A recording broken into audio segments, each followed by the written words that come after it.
আসসালামু আলাইকুম my YouTube family, কেমন আছেন সবাই? আই হোপ সবাই ভালো আছেন। আলহামদুলিল্লাহ, আমরাও সবাই ভালো আছি। মাই ভিলেজ লাইফ আয়শা চ্যানেলে সবাইকে স্বাগত। দূরে ও কাছে যে যেখান থেকে দেখছেন প্রত্যেককে জানাচ্ছি আন্তরিক শুভেচ্ছা ও অভিনন্দন। নতুন একটি ভিডিও নিয়ে আসলাম আপনাদের মাঝে। যদি ভালো লাগে তাহলে চলুন কিছুটা পথ আমার সাথে। পাখাটা নিচে বসো।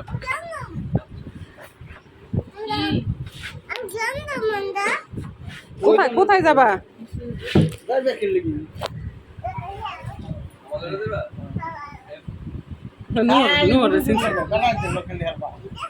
মাঝে মাঝে পুরনো বেশ কিছু স্মৃতি মনে পড়ে, আর সেই স্মৃতির কারণ পুরনো ফার্নিচার। এই যে সোফাটা দেখছেন সামনে, সেটা আমার বাবার দেয়া। শ্বশুরবাড়ি মধুর হাঁড়ি, সেই হাঁড়িটা আমার জন্য হয়নি আসলে। আমি খুব একটা সময় শ্বশুরবাড়ি থাকতে পারিনি, যেহেতু কাজের ক্ষেত্রে নুরাবুর থাকতে হয়েছে ঢাকাতে, তো আমারও বাসা ভাড়া নিয়ে সেখানেই যেতে হয়েছে। তাছাড়া শ্বশুরবাড়ি মাত্র 3 মাস পরে আমার স্বর্ণের গহনা চুরি হয়েছে। আমি আদৌ জানি না সেখানে কত বড়ি ছিল। দিনটির কথা এখনও আমি ভুলতে পারিনি। আমার খালা শাশুড়ির বিয়ে অনুষ্ঠান ছিল, আমি গহনা নিতে চাইনি। আমার মা জোর করে দিয়ে দিয়েছে, বলেছে নতুন বউ তুই নিয়ে যা, মানুষ দেখবে। তখন আমি আসলে বরাবরের মতো গহনা পরা ইউজ টু ছিলাম না। জানেন তো, অনেকে যারা পুরনো ভিডিও দেখেছেন, আমি হোস্টেল থেকে বেড়ে ওঠা, তো সেখানে যেহেতু অ্যালাউ হতো না, আর আমার ইচ্ছেও ছিল না, প্লাস হলো অভ্যাসও ছিল না বলতে গেলে, সত্যি কথা বলতে। তবুও মা জোর করে দিয়েছিলেন, আর যেভাবে একটা রুমালের মধ্যে বেঁধে দিয়েছিলেন, এই আমি যেখানে বসে আছি তার পেছনে একটা রুম আছে, সেই রুমে লাগেজটা ভেঙে নিয়ে গিয়েছিল। তো যাই হোক, আমরাও গিয়েছিলাম বেড়াতে, নদী দেখতে। আসলে আমি তো ওই সময় বুঝতাম না, সাঁতারও জানতাম না। ভেবেছিলাম যদি গহনা আমার সাথে থাকে তাহলে যদি ডুবে যাই তাহলে সবই হারাবে আমাকে সহ, আর যদি মারা যায় তাহলে গহনা অন্ততপক্ষে বাসায় থাকবে। তো যাই হোক, বাচ্চা মানুষ, মন মানসিকতা তখন বাচ্চাই ছিল, বুঝতে পারিনি। তো এত বড় ক্ষতিটা আমার হয়ে গিয়েছিল। তো সেই অবধি যখনই আমি শ্বশুরবাড়িতে যাই, সেটা অল্প সময়ের মধ্যে গেলেও আমার ঠিক মনে পড়ে যায় সেই ঘটনার কথা। সেই সময় যদিও আমার উত্তম মাধ্যম অনেক কথাই শুনতে হয়েছে, আসলে কি চাবিটা আমি ওদের কাছে দেওয়া উচিত ছিল। তবে চাবি দিয়ে তো ওরা নেয়নি, ওরা নিয়েছে ভেঙে। আর তখন আমার শাশুড়ি রান্না করতেছিল নাকি, ওনার মুখের ভাষা যেটা, যে আমি রান্না করতেছিলাম, কোনো সাউন্ড পাইনি। তো যাই হোক, যে কালপিট আমার গহনাগুলো নিয়েছে আজও আমি ভুলতে পারি না। তো যেই নিয়েছে অনেকেই বলেছে ঘরের মানুষ নিবে, বাহিরের মানুষ তো এখানে নিতে আসবে না, কারণ এত বড় একটা ঘটনা ঘটানোর জন্য এত বড় সাহসী আসলে দরকার। তো যাই হোক, যে কালপিট নিয়েছে সুখে থাকুক, ভালো থাকুক। আমি আসলে অভিশাপ দিতে চাই না, তবে কিছু কিছু জায়গায় অভিশাপ দেয়া লাগে না। ও, তো ওই দিন যে আসছে তুমি একা ছিলা? ভয় পাও নাই? হাই হাই,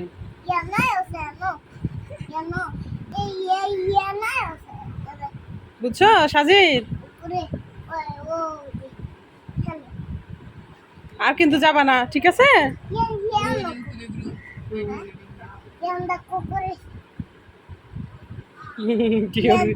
রিয়াকশনটা দেখো।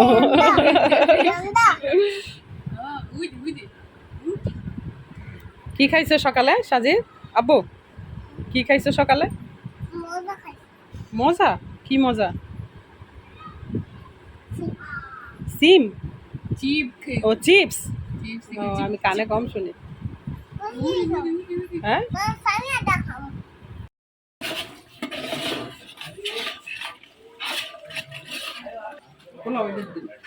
এইটা না, এটা বলছো তো তাই বলছে, চুলাতে পানি নামাইছি। মানুষ শুনেছি হোঁচট খেতে খেতে শিখে। অনেকেই বলে থাকেন মানুষ যখন হোঁচট খায় তাহলে শিখা হয়। একটা হোঁচট জীবনে খাওয়া দরকার। এই জীবনে অনেক হোঁচটই খেয়েছি, কবে আমার হুঁশ আসবে আমি জানি না। আঘাত তো পেতেই আছি, মরার আগ পর্যন্ত হয়তো পাবো। তবে সবসময় হাসি খুশি থাকার চেষ্টা করি, সবাইকে নিয়ে হেসে হেসে থাকার অভ্যাস আমার। আমি কখনোই মুখ কালা করে থাকতে পারি না, সত্যি কথা বলতে। আমার সবসময় মনে হয় যারা মুখ কালা করে থাকে তাদের দেখতে অনেক পচা লাগে, আর আমি চাই না আমাকে পচা লাগুক। তো যাই হোক, অনেক পুরনো স্মৃতি মনে পড়ে গেল, তাই আপনাদের সাথেও একটুখানি শেয়ার করলাম আমার যে কষ্টের ঘটনাটা। আমি তখন তো অনেক কষ্ট পেয়েছিলাম। মূলত আমি কিছুদিনই থাকতাম আমার গ্রামে, আমার শ্বশুর বাড়িতে, কিন্তু সেটা আরও থাকা হয়নি সেই গহনার কারণেই।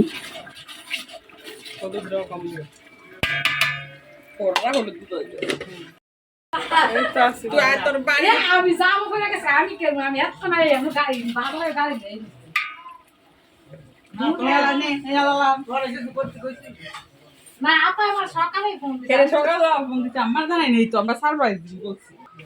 দুই হাতে দাও, দুই হাতে দাও। তোমার হাত ধোয়া না? আমার হাত দই আপনাকে মুরগা দইছে তুমি ইয়ে করো, দুই হাতে দাও।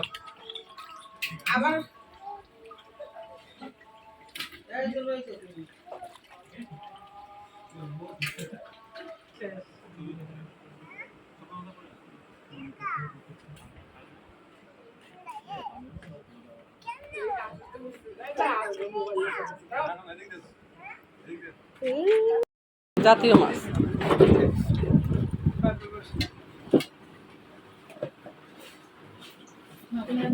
চতুর্পাশ থেকে যখন সবাই আমাকে বকাবকি করছিল তখন ওর আব্বুর একটা কথা আমার ভীষণভাবে ভালো লেগেছিল। সে বলেছিল আমি যখন ঢাকায় চাকরি করতে যাই আমার স্বর্ণের সিকিউরিটি যেহেতু নাই তাহলে আমার বউর সিকিউরিটি কে দিবে। যদিও তার কারণে ওনাকে অনেক কথাই শুনতে হয়েছে। আজ যে কথাগুলো আমি বলছি আমি জানি অনেকেই আমার ভিডিও দেখবে, তবে মিথ্যা না, প্রত্যেকটা কথাই সত্য।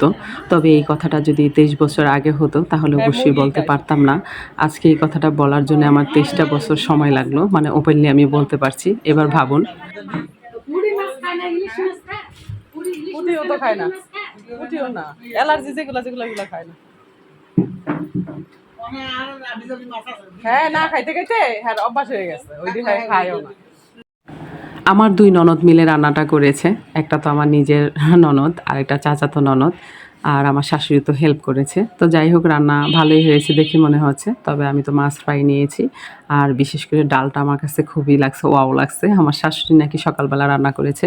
তো যাই হোক ডালটা আমার ভীষণ পছন্দ হয়েছে, আর মনে হচ্ছে অনেক বছর পর আমি ভাত খেলাম তৃপ্তি করে। সত্যি কথা বলতে এতটা ভালো লেগেছে ডালটা আমার।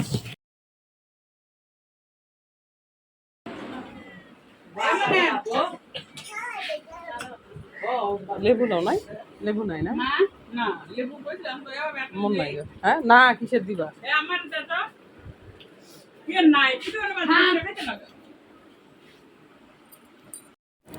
Good morning. আজ শনিবার, ভোরেই চলে গেলাম হাঁটতে। আসলে যাবো একটু বড় আপুর বাসায়। তো এই যে দেবরের মেয়ে আর ছেলে দুটোই আমাদের সাথে কাল চলে এসেছে। আসো।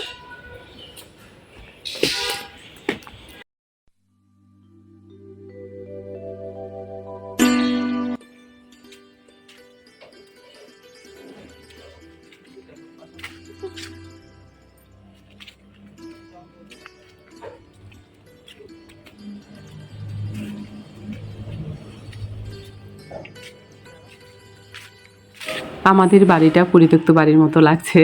কিছুদিন পর পরই ঘাস পরিষ্কার করতে হয়। শুনেছি ছায়াতে নাকি কাঁচা হলুদ আর আদা ভালো হয়, তো ভাবছি একবার লোক দিয়ে পরিষ্কার করাবো, তারপর আদা আর কাঁচা হলুদ লাগিয়ে দিব। শুধু শুধু বাড়িটা পড়ে থাকার থেকে কিছু হোক সেটা আমি চাই। একটা সময় ছিল আমি এই বাড়িতে এসে সকাল ভোর ভোরেই কাজ করতাম, কিন্তু সেই সময়টা আমার শাশুড়ি সকালে একবার তালিমে যাইতো, বিকালে একবার তালিমে যাইতো। তো অনেক কষ্ট করে করতাম আসলে।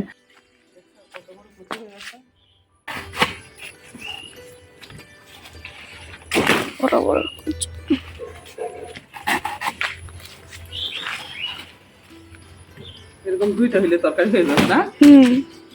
কত বড় বড় কচু। আশা হয় না যে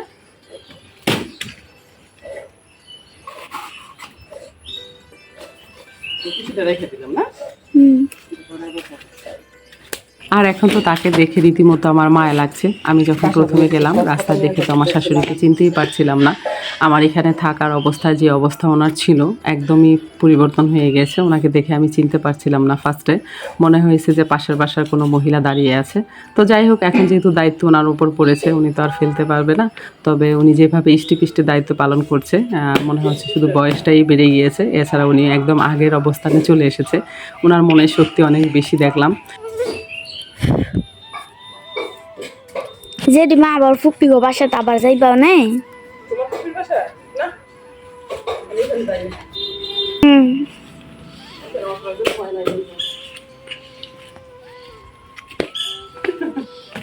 সবাই করছি। আমি যতটা জানি আমার বড় বোন কচু খেতে ভালোবাসে, আমিও ভালোবাসি। তবে আমার বাসার সামনে আছে অবশ্য কালো কচু, তো সেই জন্য ভাবলাম এই কচুটা দিয়ে আসি আপুর বাসায়।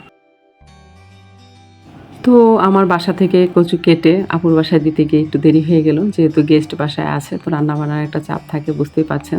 তাই ভাবছি আপুর বাসায় এগুলো দিয়ে বেশি একটা দেরি করব না, তারপর চলে যাব পরোটা নিতে। বন্ধুরা, আমাদের যদি আপনাদের ভালো লেগে থাকে তাহলে অবশ্যই লাইক করবেন, শেয়ার করবেন, পাশে থাকা বেল আইকনটি ক্লিক করে দারুণ, দারুণ। যেন নেক্সট ভিডিও পোস্ট করার সাথে সাথে নোটিফিকেশনটি পেয়ে যান। ভালো থাকবেন, সুস্থ থাকবেন, নিরাপদে থাকবেন, পরিবারকে সময় দিবেন আর অবশ্যই পজিটিভ থাকবেন। আজকের মতো এখানেই রাখছি, দেখা হবে নতুন কোনো ভিডিওতে। আল্লাহ হাফেজ। গাইস কি সুন্দর করে বড়টা বানাইতেছি দেখেন, টুইটা টুইটা যে কাজ করে এর সুবিধা, আসলে অন্য কেউ ওরকম পারে না।